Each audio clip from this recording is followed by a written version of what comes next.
Hello. The Mars transits on 23rd February 2026. This is to explain its influence on Sagittarius ascendants based on Vedic astrology. If you are having a Janam Kundali or a birth chart which is created based on Vedic astrology, then this astrology analysis is for you. The Mars transits on 23rd February from your second house to the third house, and when it arrived third house, then there is a 4-planet conjunction already there in the third house. So these planets are North Node, Sun, Venus, and Mercury. When the Mars joins them, then it becomes a 5-planet conjunction, and it's a rare occurrence.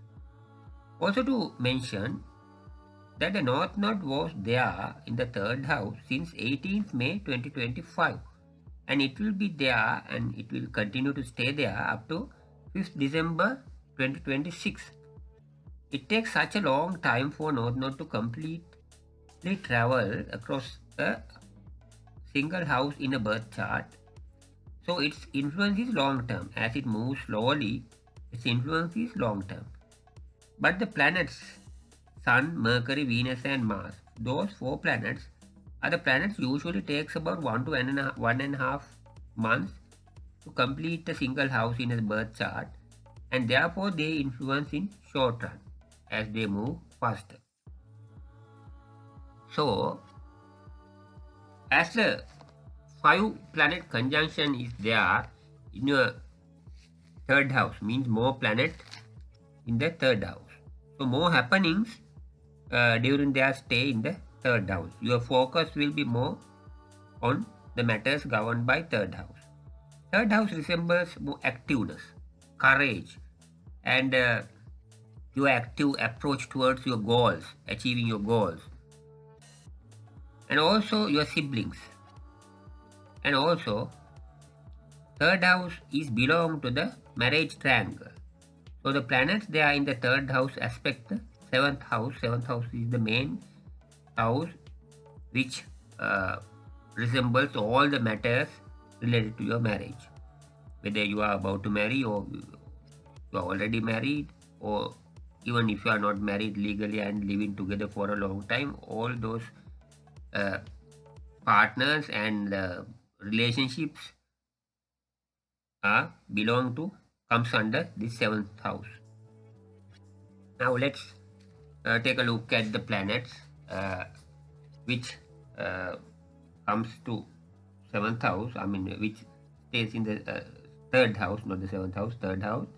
So one by one, when we take these planets into consideration, the role of the Sun. So the third house is favorable for Sagittarius ascendants. I mean, for the Sun, when it comes to your courage, dedication, and your power, energy, and your activeness, it's favorable.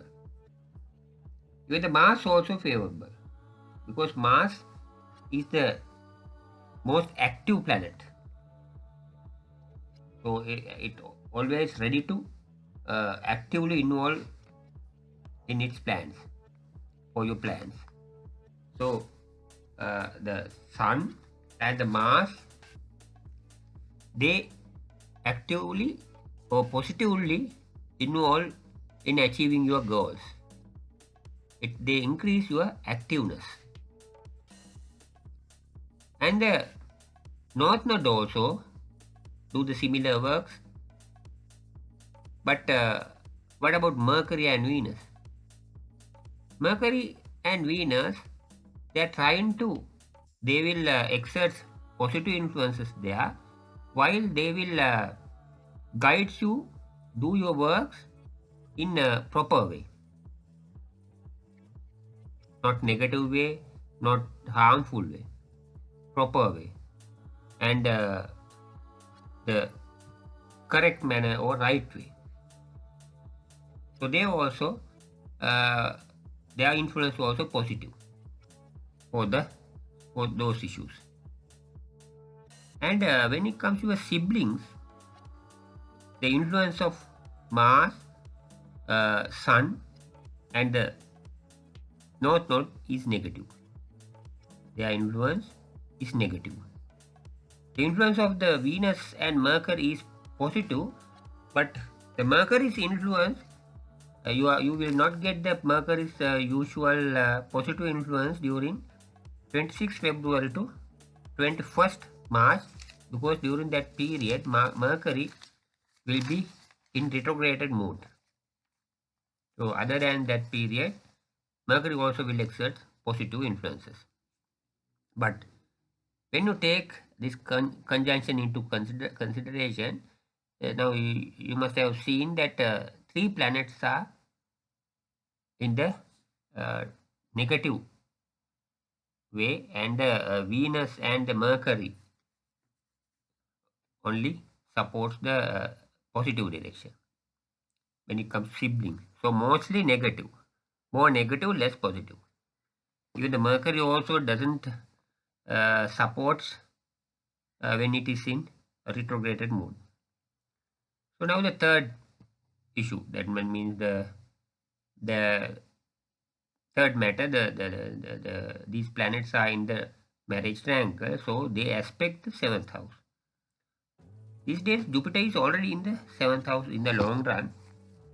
When the Jupiter is in the 7th house, it is positive for all the matters governed by the 7th house. I mean all the issues related to the marriage. But it's in a retrograded mode up to 11th March. So you won't get its positive benefits during that period. But after that, from 11th March up to 2nd June, you will get some of its positive influences, because Jupiter is not in its optimum positive state there. It's in it is associated with the Gemini sign there. Because Gemini sign belongs to Mercury, so the Jupiter is in kind of enemy mood there, enemy state there in the 7th house, because of the associated sign there. So it can't exert its best positive influences there, but it will give some of its positive influences. But on the other hand, the positive mean it doesn't help you to create happy situations in your marriage life, or it doesn't increase the bond between those people, I mean the partners, but it creates peaceful situation. It will not allow to break the bonds. It will let you to maintain the relationships peacefully, or continue the relationships without breaking. And then, so at the same time, that now at present, those 5 planets in the conjunction, they aspect the 7th house. So now I will break that into 2 or 3 steps and then explain. Now let's take the people, I mean when it comes to the people who are expecting to be married. So how will be the influence of these 5 planets? When it comes to that, this conjunction is trying to accelerate your marriage, or you will get more proposals during this period because of the influence of Mars, Venus and the North Node. So that is influence is there that will try to accelerate the things, and the Venus will try to do it right direction. Just it will try to make it a good marriage, or it will try to find out it will it will exert a positive influence for you to find a good partner likewise. But the Venus will stay only up to 2nd March there. Mercury also will do the same, but Mercury's positive influences will be limited only to the period when it is not in that retrograded mode. So this conjunction tries to accelerate the things. But if you are already married, and if you are having a married life, and when it comes to your spouse, and also even if you are not married and living together for a long time, when it comes to your such partnerships for your partner, so for those matters, this influence is more negative, because Sun, North Node, and the Mars acts negatively. Even the Mercury also doesn't support for the married life or such relationships. It's not a subject relevant to the Mercury. Only the Venus supports. But the more negative influences are there, so it's more negative.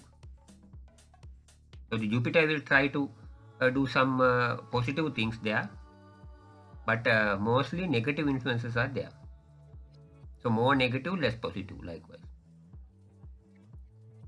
On the other hand, that once the Venus left there on 2nd March, then it will become more negative, because Sun, Mercury, Mars, and North Node, all of them act negatively.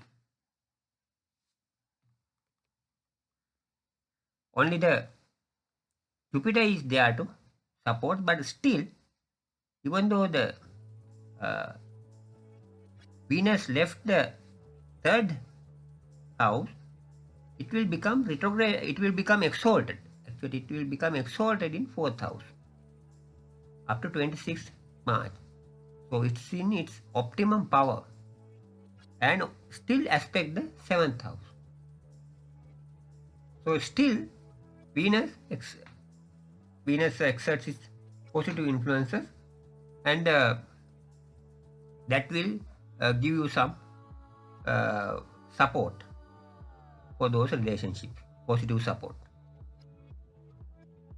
The Saturn also there. Saturn exerts negative influences, but exalted Jupiter will exert positive influences. And from 11th March onwards, Jupiter also supports positively, but still more negative, because Saturn, Sun, North Node, and Mars acts negatively, while the Venus and Jupiter acts positively.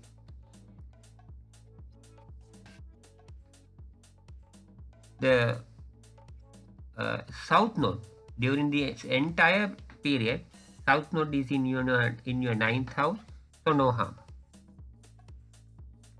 But the Saturn is there in your 4th house in the long run, creating problems for your properties, and you will have some troubles in your residence, your comfort. It will affect your comfort in your residence, so, and it might change your residence also, the place of living. Perhaps you might migrate, or you might travel abroad, or you might change your place of residence permanently, likewise.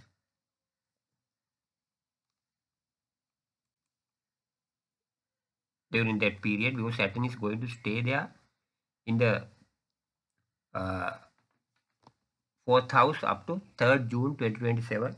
So during that period, such things might happen regarding your properties and residence. So this is the common reading for the Sagittarius ascendant. But when you take your astrology reading based on your own birth chart, the personal birth chart, then that will be more accurate and personalized than this, because it was created based on the actual positions of planets, their aspects with each other, their states at the time of your birth. So it's like a screenshot of the sky of the time of your birth, when your life story was shown in the sky at that time. So to get a more accurate and personalized birth chart reading, you have to submit your birth chart to a proficient astrologer and get your birth chart reading. The astrologer also will recommend the remedies of negative influences of the planets. I mean, remedies for the negative influences caused by the planets. Your birth chart reveals your destiny. Then your destiny shows the strengths and weaknesses you brought with you to this life, and the possible ways to happen things ahead in your life. But remember, this is not a fixed destiny. You are not pre-programmed robots. You can change many of the good and bad things written in your destiny. Astrology is there to provide valuable guidance. It has been doing this service over hundreds of years for the human beings. So you can prepare early, plan early, and overcome your weaknesses, and implement your plans to overcome the troubles to come ahead in your life as shown in your destiny, and also could get the maximum use of the positive things to come ahead in your life also as shown in your destiny and revealed by the birth chart. That way you can change many negative things to come ahead in your life and get the maximum use of the positive things to come ahead in your life with the help of astrology and succeed in your life. Good luck.